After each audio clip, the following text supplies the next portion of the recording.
Ya hemos hablado bastante del fracaso del modelo neoliberal.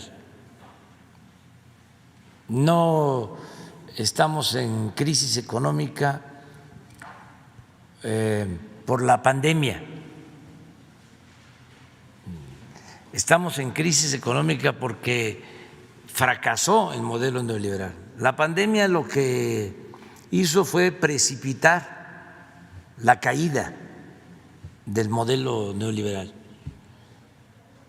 demostrar de que era inviable ese modelo económico impuesto en México, como tú lo estás afirmando y lo dice Canchola en su artículo, durante 36 años, en efecto, desde 82 hasta el 2018.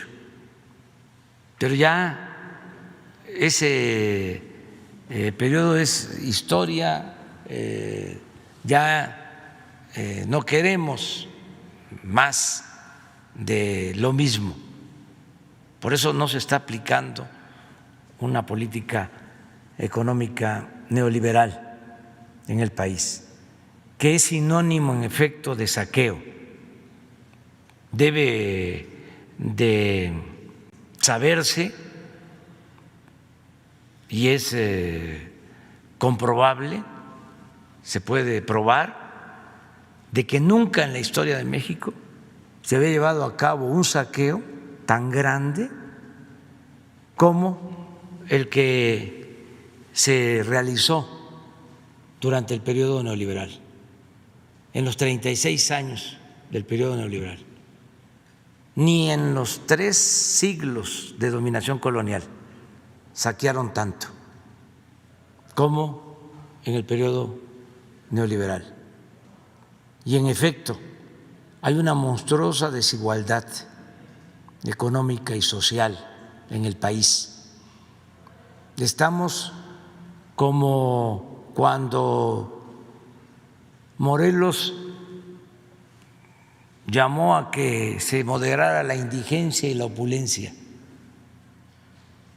Así se está. Vamos a llevar a cabo ahora un plan para seguir mejorando la situación económica, social de la gente más pobre de México que vive en el sur sureste, y vamos a que en la frontera sur se tengan apoyos como ya se están recibiendo en la frontera norte, y volví a revisar la situación salarial. Es una vergüenza que el salario en Guatemala, en El Salvador, en Honduras, en Belice sea más alto el salario mínimo que en México. Y eso que en 2 años se ha incrementado el salario mínimo en 36%, como nunca en los 36 años del periodo neoliberal. No hubo aumento al salario, al contrario, se cayó el salario mínimo. Ese es otro resultado nefasto de la política neoliberal. Hace 30 años el salario en México era superior al salario en China, y se hablaba de que si China estaba progresando, estaba creciendo, era porque tenía esa ventaja comparativa de bajo salario, es decir, de salarios mal pagados.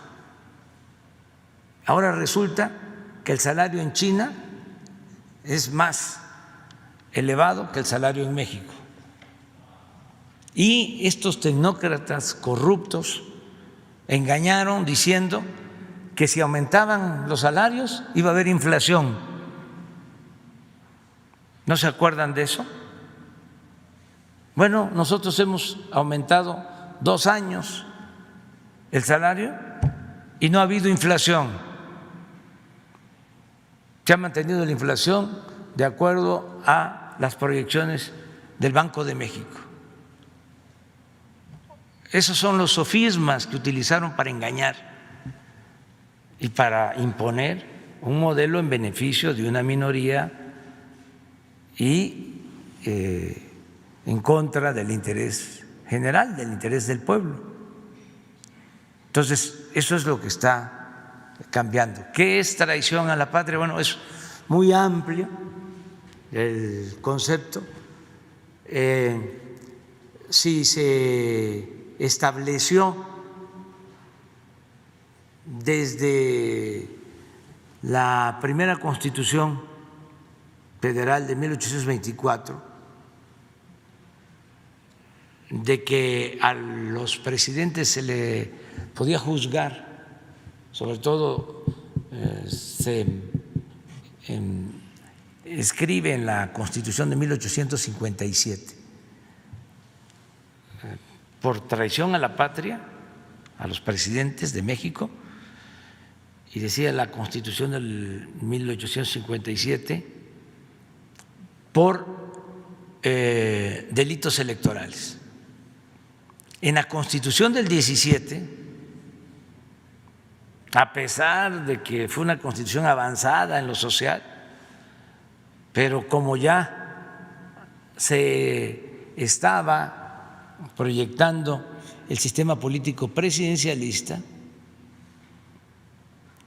se dejó de que a los presidentes solo se le podía juzgar por traición a la patria y se quitó en la Constitución del 17 de que se les juzgara por delitos electorales. Entonces, es hasta ahora, y qué bien que tocas el tema, porque está en el Senado una iniciativa que presenté desde el año pasado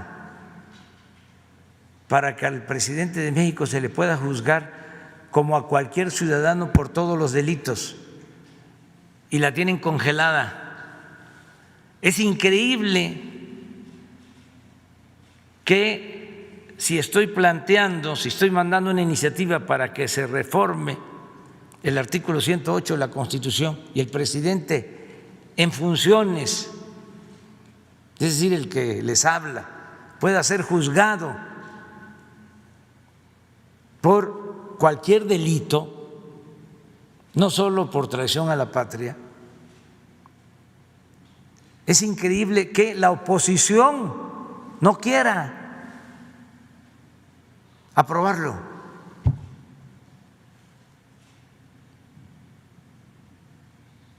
Es kafkiano. ¿Cómo si son opositores,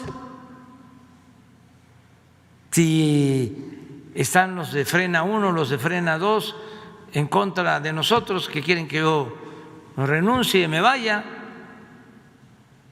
¿Y por qué se oponen a esta reforma constitucional? Para acabar con los privilegios del presidente. Pues es que están pensando de que ellos van a regresar y que si queda eso establecido en la Constitución, como les gustan mucho los billullos, podrían ser juzgados, porque son muy ambiciosos, porque su Dios es el dinero, entonces no quieren que se lleve a cabo la reforma. Está en el Senado, aquí aprovecho para hacer un llamado, porque es uno de mis compromisos, que ahora que cumplo 2 años, el día 1 de diciembre, yo quisiera ya decir, se cumplió, ya no hay fuero, ya no hay privilegio para el presidente. Es una reforma trascendente, histórica, como nunca se había llevado a cabo. Entonces, ¿qué es traición a la patria? Hay que esclarecerlo. Yo creo que antes se pensaba que traición a la patria pues era el permitir una invasión extranjera, el aliarse con un gobierno extranjero. Ese era el concepto, pero a la luz de los nuevos acontecimientos no creo que el legislador del 17 estuviese pensando que se iba a llegar a estos extremos de saqueo. Imagínense si los legisladores del 17 que establecen en el artículo 27 el dominio de la nación sobre el petróleo iban a estar pensando de que se iba a entregar el petróleo, que se iban a entregar contratos o concesiones a particulares. Pues no estaban pensando en eso. Entonces, sí hay que replantear en todo esto qué significa traición a la patria en los tiempos actuales, y es muy bueno el debate y ojalá y se siga dando, y por eso pues va a haber una consulta en agosto del año próximo. Yo creo que eso es un avance. He venido diciendo que aún con lo confuso que es la pregunta, o lo ambiguo, pues ahí la gente va a decidir si quiere que se juzgue a los expresidentes y que se les respeten sus derechos humanos en procesos legales, no con juicios arbitrarios, sumarios, si quiere eso o no, que eso ya le demos vuelta a la hoja y pensemos, que es lo que yo sostengo, en que las cosas verdaderamente cambien hacia adelante y que nunca más regresemos a la pesadilla del neoliberalismo y del saqueo. Ese es el tema.